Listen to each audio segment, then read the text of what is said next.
그래서 젊은 사람 20대, 30대는 무조건 주식에 투자해야 돼요. 딴 거 볼 것도 없어요. 예를 들어서 주시장은 참 예측하기 힘들잖아요. 그래서 이제 가장 많이 올랐을 때 5번을 놓치게 되면 수익률이 거의 망가져요. 근데 나쁠 때고 좋을 때고 투자한 사람은 그 높은 수익률을 가질 수 있는데 인간은 이제 그걸 자기가 맞출 수 있다고 생각해요. 차트 보고 막 이거 20% 올랐으니까 뭐 쌍봉이 어떻고 막 이런 거는 정말로 그거는 그 투자가 아니라 그건 도박장이라는 거죠.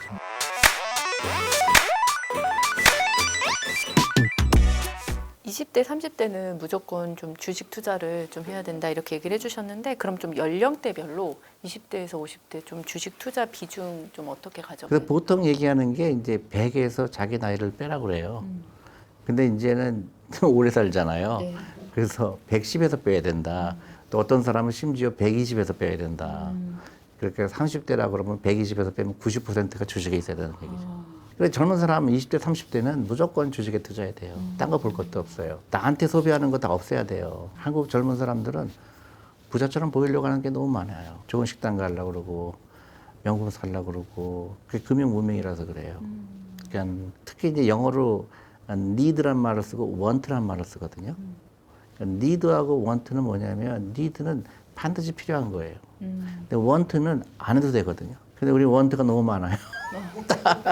놀러 가고 뭐 커피 막 하루에 10,000원어치 먹고 뭐 그래서 심각합니다. 한국의 금융 문명이 개인의 문제도 되지만 국가의 경쟁력을 떨어뜨려요.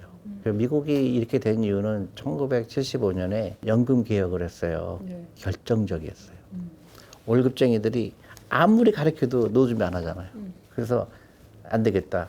강제로 한 거예요. 그래서 월급쟁이들한테 월급에 10% 무조건 띄고 대신에 미국의 기업들한테 많이 그걸 요구했죠. 당신네 기업의 직원들이 그 어려운 크지 않은 그 월급 가지고 10%를 하게 되면 당신네도 좀 도와줘라. 그래서 매칭을 하게 했어요. 저 같은 경우도 내가 월급이 10% 하면 회사가 50%더 넣어줬어요. 내가 1,000불 넣으면 500불을 넣어주는 거예요. 공짜로. 그러니까 안 하면 바보잖아요. 그 결과가 미국의 그 자본시장에 돈이 많이 들어오게 되고 또 새로운 기업이 생기게 되고 그게 엄청난 효과를 왔죠. 근데 한국도 그래야 되는데 이제 소위 얘기해서 이제 퇴직연금의 DC형이 그런 건데요. 퇴직연금의 DC형이 대부분 어디 들어가 있는지 아세요? 은행 예금에 들어가 있어요. 몇십 조가. 난 너무 마음이 아픈 거예요. 젊은 사람들이 자기 돈을 그냥 안전자산이라고 착각하는 거예요. 원금 보장. 원금 보장이라는 거를 하는 얘기는 이거나 마찬가지예요. 오늘 내가 출근 안 할래. 왜냐하면 내가 오늘 가다가 교통사고 날지도 모르기 때문에. 그래서 똑같은 얘기예요. 그러니까 무지한 거죠. 근데 이 편견을 깨트리는 게 금융 문명 탈출인 거죠. 대표님은 투자할 때 장기 투자가 좋다고 저번에 나오셨을 때도 얘기해 주셨던 게 기억에 남는데 근데 그럼에도 이제 팔아야 되는 순간들이 있잖아요. 대표님은 매도 타이밍을 좀 언제 보세요? 안 파는 게 답인데 팔 때가 있죠. 파는 게 예외죠. 옛날에는 잘 됐는데 세상이 바뀐 거예요. 아까 얘기했잖아요. 그 자본집약적인 산업이 잘 돼서 뭐 포항제철이니 뭐니 돈을 엄청나게 잘 벌었는데 한국에 더 이상 경쟁력이 없어진 거죠. 왜냐하면 중국이란 나라 또 한국의 임금이 올라가니까 더 이상 이런 기업은 옛날같이 그런 영광을 하기 힘들다. 스위치하는 거예요. 한 번에 하는 게 아니라 다행히도 새로운 기업이 나오죠. 그래서 조금씩 옮겨가는 거예요. 내가 있는 거를 막 파는 게 아니고 또 하나는 돈이 필요할 때. 그죠? 돈이 필요하니까 팔겠죠. 그 다음에는 가끔가다 그럴 때가 있어요. 아까 AI 말씀하셨는데 이 정도는 아닌데 너무 많이 오르는 거예요. 내가 이 회사가 좋은 건 맞는데 10배가 오르는 거예요. 그러면 내가 어느 정도 테이크 프로핏 하는 것도 괜찮겠다. 예를 들어서 요새 뭐 2차 전지 같은 경우 막 상상 못하게 올라갔잖아요. 그렇죠. 그런 경우는 이건 말이 안 된다. 시가총액이 50조라는 건 말이 안 돼. 그렇게 버는 게 많이 버는 것 같지 않은데 너무 오버슈팅 한 거죠. 그런 경우에 좀 프로핏 테이킹 하는 거고요. 그 다음에 이런 경우 있어요. 내가 잘못 판단할 때가 있어요. 난 좋다고 생각했는데 아니까 내가 너무 성급하게 투자한 거예요. 그때는 내가 잘못했구나, 잘못 봤구나 그럴 수도 있죠. 근데 절대로 하지 말아야 될 게 나는 20% 벌었으니까, 30% 벌었으니까. 그러니까 제일 잘못된 게 20% 벌면 팔았다가 또 20% 손해 보면 손절매하고. 그리고 맨날 들여다보는 사람들 절대로 성공적인 투자가가 될 수가 없어요. 훈련이죠, 훈련. 그러니까 내가 이 기업을 산 이유가 이 기업이 내가 동업하고 싶은 기업이냐, 내가 정말로 감동받을 만한 기업이냐, 이 회사의 CEO는 어떤 사람이냐, 이게 중요하지. 뭐 차트 보고 막 이거 20% 올랐으니까 뭐 쌍봉이 어떻고 막 이런 거는 정말로 그거는 그 투자가 아니라 그건 도박장에 간 거죠. 카지노에 가서 돈 번 사람 없죠. 안타깝게도 우리 그런 걸 잘 안 가르쳐 줘요. 저는 우리 아이들한테 그 창업가가 어떤 사람인지, 이 회사는 어떻게 돈을 버는 건지, 이 회사는 어떻게 경쟁을 이기는 건지. 예를 들어서 요새 많이 이렇게 트럼프 얘기 나왔다. 그럼 트럼프가 저렇게 될 때 이 회사 전략은 어떻게 될까? 그런 게 궁금해야죠. 근데 트럼프 나왔으니까 야 일단 팔고 보자.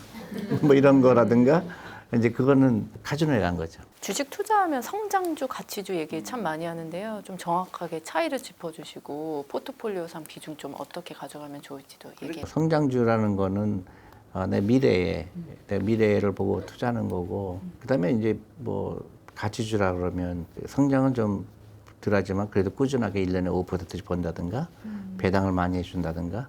근데 그거는 어느 게 옳은 게 아니라고 제 생각으로는 선호도예요. 그렇게 돈 크게 버는 걸 원하지 않아. 근데 꾸준하게 이 회사가 캐시카우가 있고 꾸준하게 배당을 해주니까 나는 이런 기업이 좋아. 그러면 그런 기업을 많이 사는 거고요. 저는 그냥 사고 싶은 회사 주식을 샀더니 그게 성장률은 몇 %가 되고 이런 거지. 내가 미리 내 재산의 한 50%는 뭐 60%는 성장주에 있어야 되겠다. 그런 건 없어요. 그러니까 결과물이에요. 그러니까 내가 예를 들어 테슬라가 너무 좋아서 테슬라 산 거예요. 근데 주식 가격이 많이 올랐어요. 그래서 이게 비중이 올라가고 그렇게 된 건 있지만 내가 일부러 의도적으로 성장주는 얼마큼 있어야 되겠다. 그런 건 없었어요. 종목이 아니라 ETF 투자하시는 분도 많잖아요. 네네. ETF 투자 좀 어떻게 보세요? 저 굉장히 좋은 방법이라고 생각해요. 왜냐하면 신경을 다 쓸 수가 없잖아요. 그리고 너무나 다양하게 ETF가 나오니까 그 다음에 ETF를 살 수밖에 없는 게 연금저축펀드 계좌부터 투자해야 되거든요. 근데 거기는 ETF 펀드밖에 안 되잖아요. 펀드 중에서 ETF가 가장 좋은 방법이거든요. 그러니까 ETF밖에 살 수가 없어요. 그러니까 연금저축펀드 1년에 1,800만 원은 채워야 되거든요. 채우기 쉽지 않죠. 그건 채우지 않고 전부 개별 주식하려고 그러는데 그거는 잘못됐죠. 세금 혜택부터 봐야죠. 그리고 연금저축펀드나 퇴직연금이나 이런 거는 장기 투자를 위한 거니까 그거부터 해야죠. ETF에 크게 주의할 거라 모든 사람들이 이제 S&P 500이라고 그냥 안전하다고 생각하고 있고요. 그것도 나쁜 방법은 아닌데 좀 다양성이 있을 필요는 있죠. 왜냐하면 미국의 회사만 해도 5천 개가 넘고요. 한국에도 그 3천 개 회사가 있는데 500개 기업이면 굉장히 많이 커버는 되지만 전 세계 모든 사람들이 그걸 사거든요. 그래서 미국이 지금 보니까 전 세계 돈의 50% 가깝게 돈이 몰리고 있어요. 특정 기업만 올라가는 경향이 있죠. 그러니까 좀 다양할 필요가 있죠. ETF를 한 번에 투자하는 것과 분할로 좀 투자하는 거랑 어떤 방법이 좀 더 낫다고 생각하세요? 내가 1,800만 원이 있다. 나 같으면 1,800만 원 다 넣죠. 근데 이제 사람도 불안하잖아요. 내가 1,800만 원 다 넣었더니 또 내일 또 이렇게 주식시장이 또 이렇게 또 안 좋아지면 어떡할까. 그런 두려움이 있는데 내가 뭐 15억, 18억 하라는 거 아니잖아요. 작은 돈은 아니지만 그게 감당 못할 돈은 아니잖아요. 근데 근본적으로 내 돈을 일시키는데 야, 오늘은 뭐 100만 원만 이래 이러는 말이 안 되잖아요. 1,800만 있다면 다 투자하는 게 좋고요. 아니면 정말 불안하면 180만 원씩 한 달에 180만 원씩 투자하는 그것도 나쁘지 않은데 그 월급에 뭐 10% 한다든가 20% 한다든가 그런 거니까. 근데 만약 1,800만 원이 있다 그러면 한꺼번에 투자하는 게 낫고요. 절대로 하지 말아야 될 거는 시장이 좀 안 좋을 것 같아. 뭐 트럼프가 될 것 같아. 그러니까 일단 팔고 봐. 제일 나쁜 방법이에요. 폭풍우가 올 때도 있고 또 여러 가지 또 경제 위기가 올 때도 있고 그렇지만은 무조건 나는 내 노후를 위해서는 주식을 많이 투자하는 게 좋다. 그런 마음으로 해야 돼요. 그러면 언젠가는 그게 잘했다 생각하는데 너무나 많은 사람들이 타이밍을 맞추려고 그래요. 야, 일단은 팔고 보자. 또 시장이 다시 좋아할 때 들어가면 되지. 예를 들어서 주식시장은 참 예측하기 힘들잖아요. 그래서 이제 가장 많이 올랐을 때 5번을 놓치게 되면 수익률이 거의 망가져요. 근데 나쁠 때고 좋을 때고 투자한 사람은 그 높은 수익률을 가질 수 있는데 인간은 이제 그걸 자기가 맞출 수 있다고 생각해요. 예를 들어서 코로나 때 사람들이 다 많이 팔았죠. 코로나 때 주식 많이 올랐죠. 굉장히 변덕스럽거든요. 또 금융위기가 왔다고 그래서 미국이 난리를 쳤잖아요. 근데 그때 주식이 제일 많이 올랐거든요. 그러니까 우리가 매스컴을 보거나 아니면 쓸데없이 노이즈가 있어요. 뭐 미국의 뭐 이자율이 어떻게 됐기 때문에 또 미국의 이자율이 올라가게 되면 역전이 되기 때문에 한국에서 외국 돈이 빠져나갔기 때문에 그 주식시장이 엉망이 될 거고 그렇기 때문에 그런 거 생각할 필요 없어요. 월급이 300만 원 직장인이 주식 투자로 조금 부자가 되고 싶다 이렇다면 소득 대비 한 최소 몇 % 정도 투자를 하면 좋을까요? 많이 할수록 좋죠. 제일 중요한 거는 무조건 10% 이상은 해야 되고 근데 우선 순서가 틀려요. 많은 젊은 사람들한테 내가 왜 주식 투자 안 하냐, 노준비 왜 안 하냐 그랬더니 대부분 대답이 돈이 없대요. 돈이 왜 없을까? 보니까 다 쓰고 나서 없는 거야. 제일 먼저 해야 될 게 내 노후를 위해서 그 300만 원 받으면 내 월급은 270만 원인 거예요. 30만 원 무조건 투자하고 나머지를 써야 되는데 다 놀러 가고 커피도 마시고 다 마시고 그러고 나서 돈이 없대요. 그러니까 그러면 그거는 제가 볼 때 노후 준비 안 된 거는요. 사실은 자기 자신한테 무지하게 불성실한 사람이에요. 그러니까 이 세상에서 제일 귀한 사람이 내 자신이잖아요. 노후 준비가 안 됐다는 거는 내 책임이거든요. 그러니까 내가 제일 나를 학대했다고 생각해요. 한국 사람처럼 노후 준비 안 된 사람이 많은데 대부분 자기를 귀하게 여기지 않은 거예요. 주식 투자를 위해 그럼 최소 필요한 돈은 대표님 생각하시기에 종잣돈 얼마 정도? 아니 종잣돈이 필요 없죠. 야 오늘 만약에 안 하고 있다 그러면 계좌 열고 오늘 이제 습관을 바꿔야죠. 자동차 팔고 내가 지금 나이가 30인데 내가 노후 자금이 얼마 있을까? 대부분 마이너스 통장일 거예요. 그럼 마이너스 통장 규모가 커질 거예요. 그러면 40대 되고 어떤 사람이 결혼할 거고 근데 그때부터 불안하잖아요. 그러니까 어떻게 돼요? 포기를 해버려요. 나중에는 어떻게 되냐면은 돈을 저주해요. 야 돈이 왜 필요해? 돈이 없어도 행복해. 이제 그렇게 자기 합리화를 시키는 거죠. 절대로 행복하지 않죠. 우리 학교에 가장 많이 오는 사람들이 누군지 아세요? 깜짝 놀랐어요. 탈북자들이. 탈북자들은 이런 자본주의 교육을 안 받아봤잖아요. 대신에 편견이 없어요. 그래서 그냥 스폰지처럼 내 말을 받아들이는 거예요. 그래서 그 젊은 청년이 찾아왔어요. 4억이 있대, 4억. 자기가 탈북한 지 4년 됐는데 지금 4억이 있대요. 그래서 무조건 주식에 투자했대요. 건설 현장에서 일하면서 거기서 밥도 먹여주고 재워주니까 자기도 돈 안 쓰고 그 돈으로 예, 그래서 4억 정도 모였다고 그러더라고요. 근데 남한 친구들한테 얘기했더니 남한 친구들은 그럼 너는 어디서 행복을 찾아? 그렇게 얘기했는데 그거는 진짜 심각한 거예요. 소비를 행복이라고 생각해요. 내가 오늘 뭐 5천 원짜리 밥을 먹냐, 2만 원짜리 밥을 먹냐, 거기서 행복 차이가 없어요.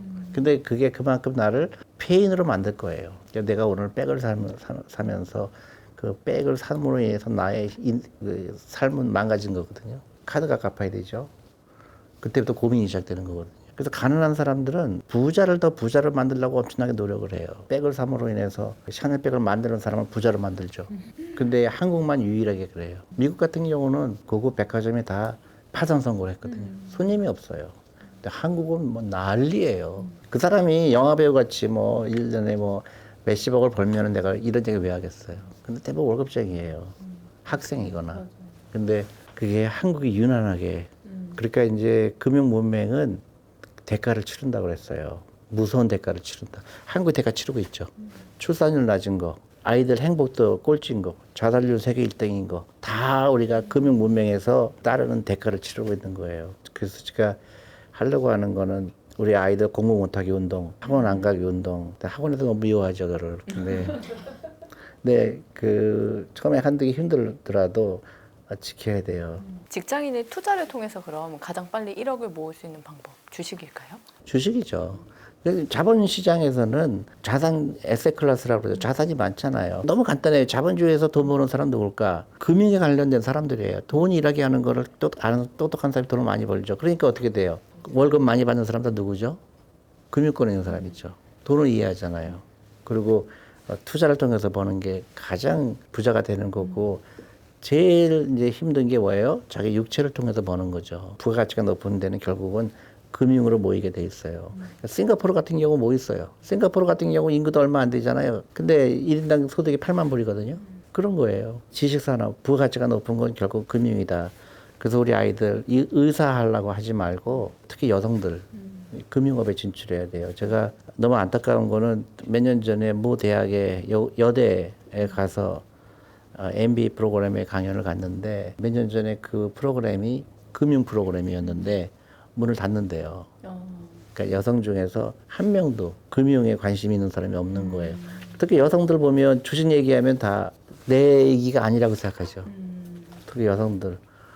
그러니까 너무 안타까운 거죠. 전 세계에서 여성들이 이렇게 금융업에 관심이 없는 나라는 없죠.